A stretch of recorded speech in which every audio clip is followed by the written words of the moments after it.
Hello everyone. तो कैसे हो आप सभी। तो आज ज़्यादा बातचीत ना करके सीधे हम टॉपिक पर आते हैं और मुद्दे की बात करते हैं।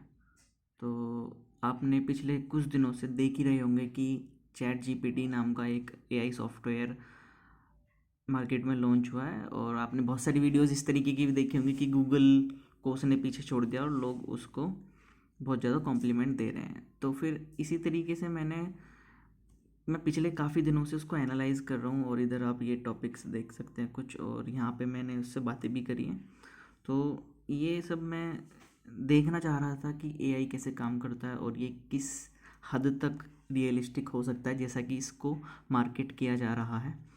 तो मैं इससे काफ़ी अमेज्ड हूँ, और मैंने इसको काफ़ी ज़्यादा टाइम भी दिया है और इसको समझा भी है। तो मैंने कुछ सीरियस टॉपिक्स इस पर सर्च करे और इससे बातें करी।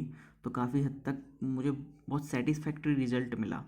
तो अभी मैं आपको दिखाऊंगा कि मैंने जो पोइट्रीज़ लिखी थी और जो मेरी बुक है, और इधर आप ये देख सकते हैं, ये मेरी बुक का फॉर्मेट है और इधर ये सारी पोइट्रीज़ हैं। तो इस बुक की लिंक मैं डिस्क्रिप्शन में डाल दूंगा, आप वहाँ से जाके परचेज़ कर सकते हैं अमेज़ोन पे, और जहाँ पे मैंने ये पब्लिश कराई है वहाँ से। ठीक है।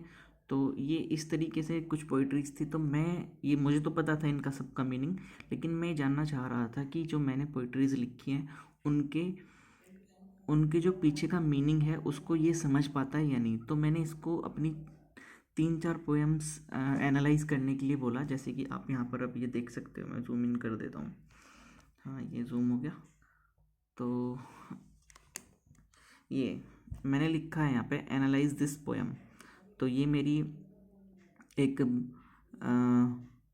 ब्लाइंड सोसाइटी जिसका टॉपिक का नाम है, पोइट्री का नाम है, वो पोइट्री है, और मैंने ये यहाँ पर इसको पेस्ट करी। तो एनालाइज दिस पोएम, और आप इस पोएम को पढ़ सकते हैं, यहाँ पर पॉज कर करके देख सकते हैं। उसके बाद इसने जो मुझे रिजल्ट दिया, ये नीचे जो आप यहाँ पे इसको भी आप पढ़ सकते हैं, द पॉज करके, the poem in today's world, people following the crowd. ठीक है। तो ये एग्जैक्टली जो मैंने सोचा था, जो चीज़ें मैं सोच रहा था, इसने ऑब्वियसली इसने बहुत ज़्यादा डिटेल नहीं दी है, लेकिन जितनी मिनिमम रिक्वायर्ड होती है एक पोइट्री को समझने के लिए, वो सारा एक्सप्लेनेशन इसके अंदर उसने दे दिया है मुझको। तो सॉरी, ये मच्छर आ गया। तो ये आप यहाँ पे पढ़ सकते हैं, और पहले ऊपर पोइट्री पढ़ें, आपको जो समझ आएगा इसको पोइट्री पढ़ के इजीली समझ आ जाएगा। मैंने बहुत ही इजी लैंग्वेज में इसको लिखने की कोशिश करी है। उसके बाद जो यहाँ पर ये जो मैं सरप्राइज्ड हूँ कि इतना, मतलब एकदम ह्यूमन लाइक, कि मुझे ऐसा लग रहा था कि उधर से कोई इसको पढ़ के समझ के और टाइप करके भेज रहा है। और उसके बाद मैंने इसको एनालाइज़ किया, मुझे बहुत अच्छा लगा। फिर मैंने ऐसे ही अपनी कुछ और पोइट्रीज़ नीचे लिखी हैं, उनको एनालाइज़ किया, वो बिल्कुल एकदम अच्छे से एनालाइज करा उसने। आप इनको पढ़ सकते हैं पॉज कर करके पढ़ना चाहे तो इसके बाद मैंने एक क्वेश्चन इससे पूछा, ये इम्पोर्टेंट क्वेश्चन। ठीक है। तो यहाँ पर ये लिखा हुआ है, tell me about the personality who wrote above poetries. तो अभी मैं इतना फेमस तो हुआ नहीं हूँ कि जो मैं इसको नाम दूँ और वो उसको सर्च करके बता दे। तो मैंने सिर्फ जो ऊपर, अब क्योंकि एआई ये, अब जो ओपन एआई है वो ये कहता है कि आपने जो बातचीत करी है उसको ये याद रखता है, और उसके बेसिस पे ही ये एनालाइज करके आपको नया जवाब देता है। तो मैंने यही सोच के इसको ये क्वेश्चन दिया कि tell me about the poets personality who wrote about poetries. ठीक है। उस पोएट की पर्सनैलिटी बताओ जिसने ये ऊपर वाली कविताएं लिखी हैं। तो इसने मुझे एज एक्सपेक्टेड आंसर दिया। तो मैं इसको पढ़ना चाहूँगा आपके सामने। ठीक है। तो अभी आप ये देख सकते हैं, बहुत अच्छे से आपको दिख रहा होगा। तो as an AI language model I don't have access to biographical information of the author of the poem you provided.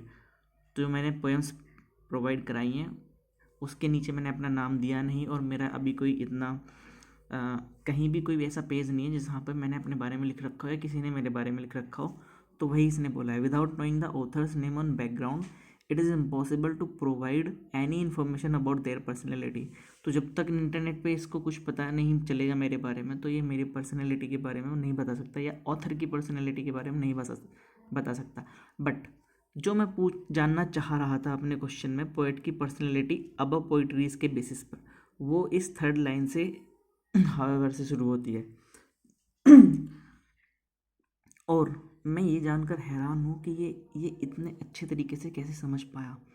तो ये बहुत ही ज़्यादा कॉम्प्लेक्स एआई है जिसको हम कह सकते हैं, और ये बहुत ही ज़्यादा गुड एंड ग्रेट है। ये आपकी बहुत हेल्प कर सकता है, बहुत मदद कर सकता है। तो हम ये पढ़ते हैं और देखते हैं कि इसने क्या बताया अब पोएट्रीज को लिखने के बाद। However based solely on the themes and messages present in this poetry, we can infer that the author is likely introspective, reflective and contemplative. तो इसने ये बोला है कि जो भी ऊपर के पोइट्रीज़ में जो मैसेज दिया गया है, जो भी चीज़ें बोली गई हैं, तो उससे हम ऑथर के बारे में ये पता लगा सकते हैं कि वो इंट्रोस्पेक्टिव है, एक रिफ्लेक्टिव पर्सनैलिटी वाला पर्सन है और कंटेम्पलेटिव वाला पर्सन। इनके आप मीनिंग सर्च कर सकते हैं, अभी मैं आपको नहीं बताऊँ क्योंकि ये लंबे हो जाएंगे बहुत। Their poetries explore complex philosophical theme and suggest a deeper curiosity about the world and human experience. तो पोइट्री में बताया गया है कि वो एक कॉम्प्लेक्स फिलोसफिकल थीम्स को एक्सप्लोर करते हैं और एक डीप क्यूरियोसिटी सजेस्ट करते हैं लोगों के माइंड के अंदर। ठीक है, वो किसके किसके बारे में? वर्ल्ड के बारे में और ह्यूमन एक्सपीरियंसेस के बारे में। The poem suggest a desire to understand and connect with others. तो पोएम वो डिज़ायर सजेस्ट करता है आपको जिससे आप दूसरों से कनेक्ट कर पाएँ, उसको समझ पाएँ, as well as willingness to explore new ideas and perspective. और वो तुम्हें अंदर से तुम्हारे अंदर वो बताने की कोशिश करता है कि आप अपने अंदर नए आइडियाज़ डेवलप करो। ऐसा पर्सपेक्टिव, ऐसा नैरेटिव वो आप तक पहुंचाने का काम करता है। कौन? पोएट, जिसने वो पोइट्रीज़ लिखी हैं।